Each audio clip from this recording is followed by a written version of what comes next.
Bien, continuando esta parte del programa en Radio Canal Identidad, estamos comunicados vía Zoom con José Luis Risco. José Luis Risco, abogado, bueno, es político también, él no puede negar su carrera, su tema político, porque ya lo conozco así. José Luis, ¿cómo estás? Bienvenido a Radio Canal Identidad.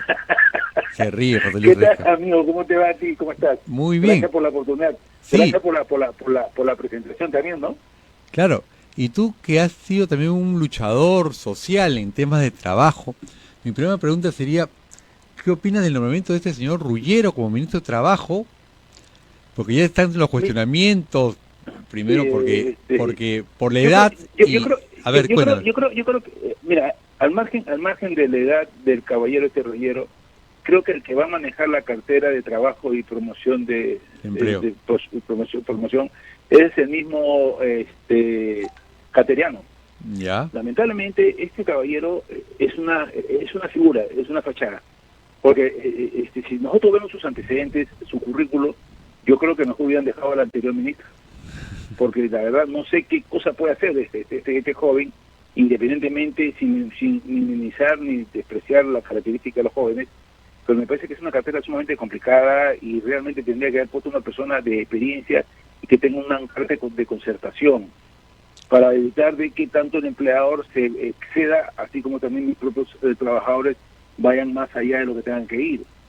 Pero claro, la verdad que yo veo que poco o casi nada va a hacer este caballero y ojalá que dure todo el tiempo que le falta al gobierno o en su efecto, tengo por seguro que en diciembre veremos otro cambio de ministro de Trabajo. Y el último. ¿Y tú qué sientes al escuchar cifras que casi 3 millones de personas en Lima y Callao están sin trabajo por problemas de pandemia y creo que por mala gestión o malas políticas que ha hecho este gobierno? Por tratar de combatir la pandemia, se han olvidado del tema económico. Desesperación e impotencia de ver cómo la gente se queda sin trabajo, como bien tú lo dices, por una falta de política coherente frente a la reactivación del trabajo a nivel nacional. Obviamente que los resultados que se han visto en estos famosos Reactiva Perú 1, Reactiva Perú 2, simple y llanamente no han dado los resultados que se han querido. Porque si bien es cierto, a través de Reactiva Perú se han dado financiamientos a grandes empresas, que la verdad que no le veía yo justificación, sí, pues. Sin embargo, estas grandes empresas igual han despedido a sus trabajadores. Entonces, ¿cuál ha sido la lógica del famoso Reactiva Perú si le dabas tu inyección a grandes empresas y estas a su vez no reactivaban su fuente de trabajo?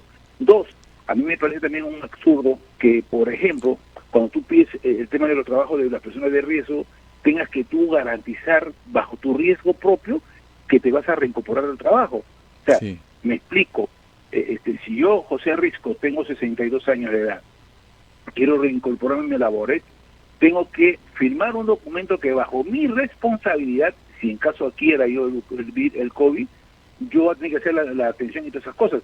Me parece un abuso y un absurdo también por parte de las autoridades de haber determinado esas cosas, ¿no? Es decir, si el gobierno ahora no aplica una política agresiva de reactivación de la construcción y minería, fundamentalmente, sí, mira, seguiremos yéndonos a pique. Sí, porque ya las cifras del PBI que han caído más del 30%, a otros hablan del 40%, pero por ejemplo, ¿por qué esta política discriminatoria, lo vería yo, hacia los jóvenes, a las personas vulnerables, de no permitirles trabajar? ¿Qué pasa a una persona que no tiene familia, necesita comer y todo, de 65 años, no puede trabajar, lo despiden de su trabajo? ¿Y por qué darle todo a las grandes empresas? ¿Y qué pasa con los emprendimientos, las pymes, las MIPES, Gamarra? Cuéntanos, José Luis, desde tu punto de vista. Porque lamentablemente el gobierno no ha tenido una visión mucho más amplia de cómo en estos pequeños sectores se generan puestos de trabajo formal o informal, pero se generan tales puestos de trabajo. El gobierno lo que uno ha hecho es mirar a las grandes empresas, a las grandes industrias, pero no a estas pequeñas que ellos mismos, y es una contradicción por parte del gobierno, porque el propio gobierno dice, no, las MIPIs, las pequeñas y medianas empresas son las que generan mucho trabajo, y lo dicen hasta inclusive muchos economistas. Sin embargo, a la hora de la distribución del dinero para que se puedan reactivar, no, esto no tiene ningún tipo de cabida acá, más bien se da a todas las grandes empresas. Esa es la discriminación que se hace y que el gobierno ha actuado de manera negativa. Como consecuencia de eso, pues, hacer este cambio del gabinete. Pues es una realidad. O sea, si fuese un gabinete que tuviera a la altura de las circunstancias, ¿tú crees que lo van a cambiar? No tiene sentido. Es un gabinete... Sin embargo, se ha cambiado por esa razón. O sea, por una razón de la deficiencia que se ha notado en cuanto a la reactivación económica del país y en cuanto a cómo se ha tratado el tema del COVID, pero también se ha cambiado porque hay un desgaste, efectivamente, que se ha presentado con el amigo Ceballos. Claro. ¿Y a quién escuchó Vizcarra para hacer este cambio de gabinete? ¿Por qué ponerlo a Cateriano? Puede ser buen pechador de repente ante el Congreso. Pero el resto del gabinete, muchos dicen que es un gabinete económico propuesto por los empresarios, por la Confiet, para la reactivación. Vamos a olvidarnos un poco más de la pandemia, vamos a reactivar ya más los restaurantes, que necesitamos todo. ¿Qué puede pasar ahí, José Luis? Yo creo que más allá de a quién puede haber escuchado Vizcarra, porque también algunos dicen que es un gabinete que representa a una parte del sector de la izquierda, a otro de la derecha. O sea, es un gabinete mixto, que representa a todos, pero no representa a nadie. Entonces representa al gobierno como tal. Y representan a los intereses que ellos manejan. Punto, mi amigo. Eso es lo que va a pasar. Porque a las finales, si tú me dices qué puede pasar como política general, simplemente yo diría más de lo mismo. No va a haber cambios sustanciales. Claro, pones a un Cateriano frente a un Ceballos que tenías antes, evidentemente Cateriano se lo lleva de lejos. Se lo lleva de lejos porque Cateriano tiene una experiencia de confrontación extraordinaria. Sí. Claro, él dirá que es un concertador, que es un hombre dialogante, que es un hombre por aquí, que es un hombre por allá, pero siempre le va a salir pues su característica esa de confrontación. Entonces, ¿qué es lo que le faltaba al presidente de la República en esta coyuntura como tal? Claro, pues poner a una persona para que efectivamente confronte con el Congreso de la República frente a todos los proyectos de leyes que el Congreso viene sacando y que confronta directamente a lo que tiene como política el gobierno central. Entonces, pones a Cateriano. Entonces, Cateriano, bueno, es el dialogante, es el pechador. O sea, han puesto supuestamente a un super. Un super. Que a las finales, te vuelvo a repetir, va a haber más de lo mismo. Congresista. José gracias, Luis. Gracias. No, José Luis, ¿y tu opinión del Congreso, de este Congreso, es peor que el anterior? ¿Y por qué hay tanto populismo? ¿Por qué nos afecta tanto el populismo? Está en una competencia constante, quién saca mejor leyes, pero ni siquiera leyes por bancadas, leyes individuales. Todos los congresistas hablan de la inmunidad, ahora se arrepiente de haber votado contra la inmunidad. ¿Cuál es tu opinión del presidente del Congreso y tu opinión sobre el tema de la inmunidad parlamentaria? ¿Sería necesario eliminarla? En cuanto al actual Congreso, no le pidamos un resultado más efectivo frente a una coyuntura en donde ellos mismos, por gestión la tienen que hacer vía virtual. No tienen una posibilidad de hacer una gestión vía directo o presencial. Entonces no puede, o sea, es difícil trabajar así. Sin embargo, les ha tocado y lamentablemente están bailando con la más fea. Yo no diría que es una actitud populista de los proyectos que presentan.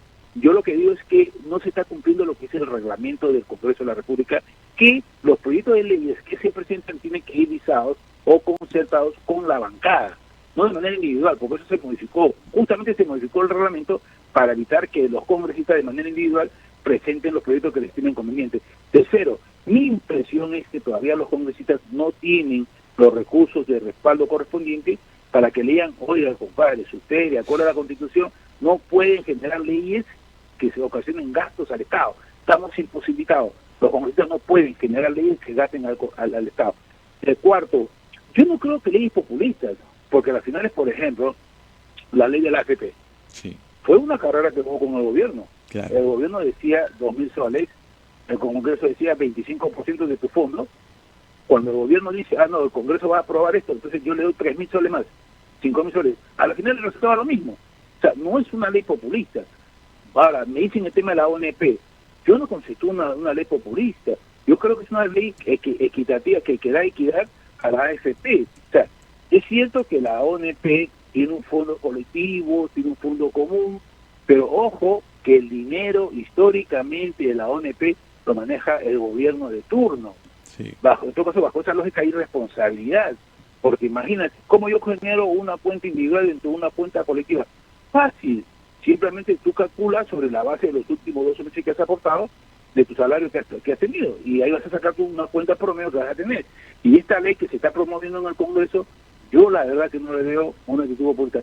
Tal vez pueda que haya una carrera de quién presenta la mejor ley, entre comillas, entre alguna determinada bancada. Pero yo sí recomendaría al Congreso que sea mucho más cuidadoso en cuanto a las leyes que se tengan que presentar, porque ojo, este es un Congreso transitorio y esta es una coyuntura transitoria. La pandemia no va a durar todo el tiempo, la pandemia puede terminar en cualquier momento y en consecuencia las leyes van a quedar para el tiempo. Entonces claro, yo insisto en que el Congreso debería actuar más allá de temas populistas con leyes que efectivamente en el tiempo signifiquen una solución a los grandes problemas del país. Por ejemplo, me gustaría que se discutiera la Ley General de Trabajo, sí, que no la hay. No hay. Que no la hay. Pero, pero ese es tu caballito de batalla de años y años, yo te escucho con eso. No, pero está bien, porque es que no hay una decisión política para discutirse, claro, y no hay resolverse. Claro, lo único que hace fácilmente dicen, no, que vaya al Consejo Nacional de Trabajo. Pero un momento, el Consejo Nacional de Trabajo representan a los sectores privados, no hay sector público que represente. Un código de trabajo que yo propongo y sigo proponiendo y voy a seguir insistiendo proponiendo, que signifique 3 libros dentro del mismo código. Un libro específicamente para el sector privado, uno para el sector público y otro para los sectores especiales, para los regímenes especiales. Pero hay unos solos principios, unos solos capítulos preliminares para todos estos conceptos. Pero lamentablemente, repito, no quieren discutirlo porque hay otros intereses de por medio. Claro, si usted da cuenta, la 728 es el decreto legislativo que muchos empleadores se agarran para despedir a los trabajadores cuando les da la gana. Y como este decreto legislativo 728 tiene una serie de gamas de argumentos para despedir a la gente, entonces efectivamente no lo toquen. Pues. ¿Y dónde quedan los sindicatos? ¿Y dónde quedan los sindicatos? ¿Perdón? ¿Y los sindicatos dónde quedan con este tema de la ley? No, pero está bien, pero por eso, es que dentro de la nueva Ley General de Trabajo, ahí viene también su participación. Está la ley 25593, si no me equivoco, que es la ley de organizaciones colectivas y derecho a huelga. Ahí están también lo que se determinan los papeles de los sindicatos, las federaciones y confederaciones.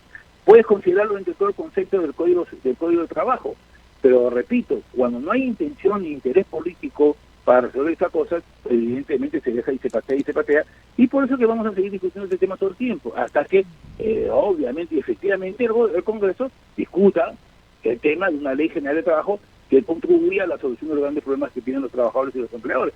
Imagínate tú, ahora mismo están discutiendo una ley, no la ley, sino evaluando los sistemas pensionarios en el país, como consecuencia de la AFP y la ONP. Pero ojo, que también hay muchos regímenes especiales. Sí, claro. ¿Van a entrar esos regímenes especiales dentro de esta ley del sistema pensionario? ¿Cómo va a quedarse el futuro las AFP? ¿Cómo va a quedarse el futuro del Sistema Nacional de Pensiones? ¿Cómo va a quedar sobre la ley de accidentes de trabajo y de enfermedades profesionales, que es la 18846? ¿Cómo va a quedar los regímenes de las fuerzas policiales y militares? Los diplomáticos. Claro.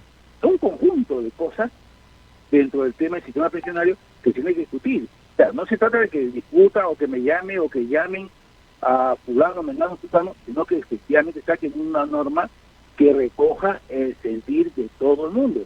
Me refiero en cuanto a Perú.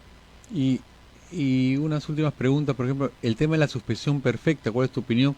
Que muchas empresas grandes se han acogido ya a este tema y parece que es una especie de despido camuflado, algunos piensan así. Sí, efectivamente fue una suspensión imperfecta. Imperfecta. No perfecta, es imperfecta.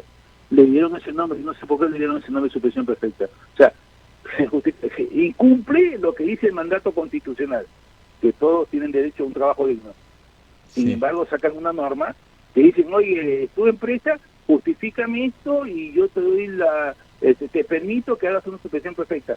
Y dentro de esa suspensión perfecta, tu trabajador puede sacar de sus gratificaciones a cuenta, de sus vacaciones a cuenta, de sus CTS a cuenta, pero del bolsillo del empleador, ¿qué? Claro. Nada, o sea, absolutamente nada. Todo del bolsillo del trabajador. Eso es la política que ha venido implementando el gobierno. Entonces, yo digo, como tal, ¿ustedes creen de que el señor Martín Ruggiero va a cambiar eso? No, él es más liberal. ¿El señor Martín Ruggiero va a hacer grandes transformaciones sobre eso?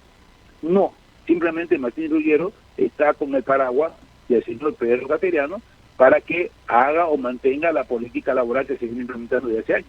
Muy bien. ¿Cuál va a ser el futuro político pues de José Luis Risco? Que todo el mundo está preguntando.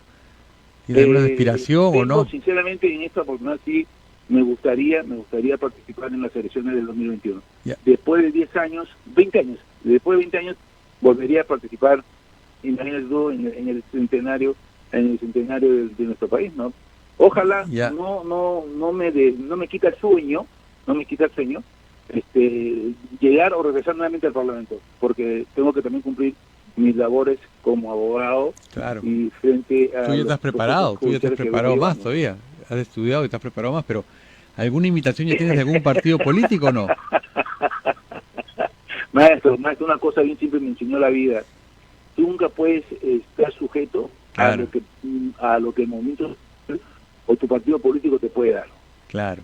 Porque en un momento determinado eres útil. Y cuando dejas de serlo, te dan una patada y te das para la calle. Claro. Pero, tienes que vivir lo tuyo. ¿Pero tienes algún acercamiento a algún partido político por ahí?